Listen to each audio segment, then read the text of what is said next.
Okay, welcome to part 2, where we're going to actually create the soccer ball. Using Houdini's procedure approach, you can replace the box node with any other piece of geometry, and things will update from there.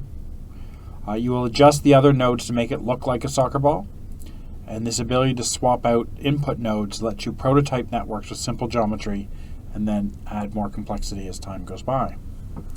So in the network editor, we're going to actually create something right here. There's two different ways that we can do this. One is under the create menu.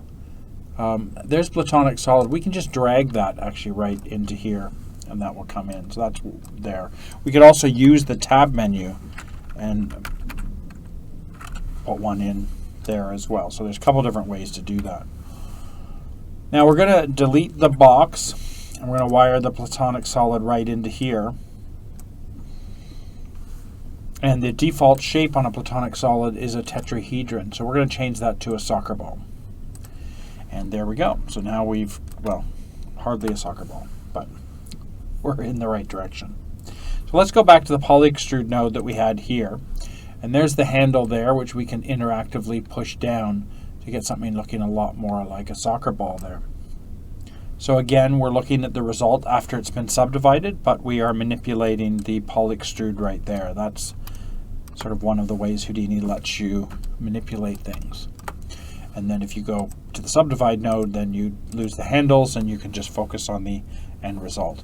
And display-wise, let's go V, shading. We could say smooth shaded if we want to just look at it like that, or we can use shading, smooth wired shading if we want to see the topology there. There's a couple different options. Okay, so let's look at some things we can do in the network. One of the things we're going to do here is we're going to take the subdivide. We're going to press the Y key to just get rid of that.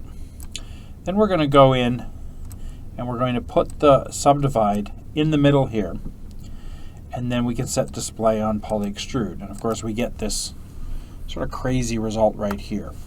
But we need this because we're going to do something a little bit different with how we set this up. What we want to do is we want to create a more realistic looking ball. The soccer ball we have so far is looking a little plasticky. So using this technique, we're going to do some pretty interesting things. Now, we're going to go into here, we're going to tab ray, and we're going to put it after the subdivide. So it's going to be right there. Now the ray doesn't do anything unless you've got something to ray against. So we're going to go tab sphere, and in this case here we want this to be a primitive, and we want to go 1, 1, 1.